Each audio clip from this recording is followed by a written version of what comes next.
The ad hoc parliamentary probe continues to unearth details of who owns Umeme, a company currently in charge of distributing electricity in Uganda.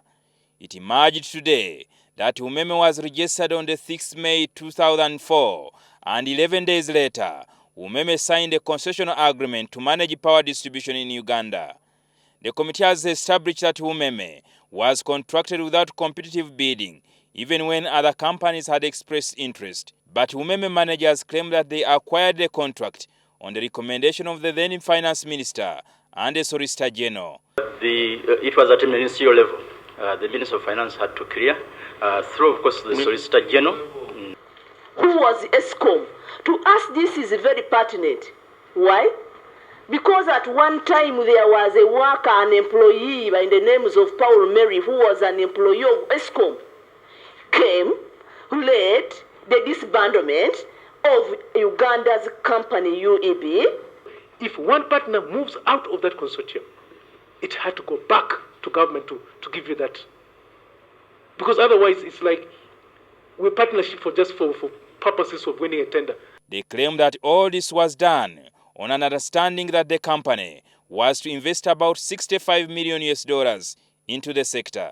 That even after Umeme was formerly jointly owned by CDC, Globlex, and the South African company ESCOM, ESCOM has since 2006 pulled out, leaving it in the hands of Actis, a company owned by the British government. Technical ownership, because it's owned partly by the government of England and partly by partners.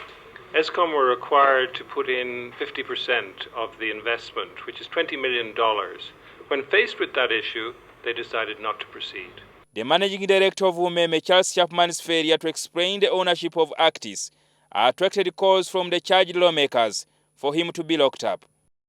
I think we'll ask our law enforcement here to detain them until such a time that they're ready to give us that information.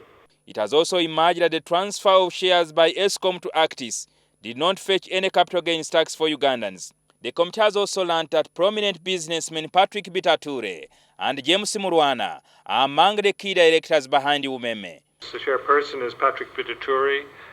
James Mulwana is our other major non-executive director. David Grills, who represents Actis, is a British director. Lawmakers also grilled officials on hefty salaries allegedly paid to top managers of Umeme. Willing to provide that information to the committee in camera for commercial reasons and privacy of the individuals involved. The MPs claim that they are in possession of information that some of the top managers earn over 300 million shillings per month. They are expected to return tomorrow for further questioning on poor service delivery to Ugandans. Jingo Francis, NTV, Parliament.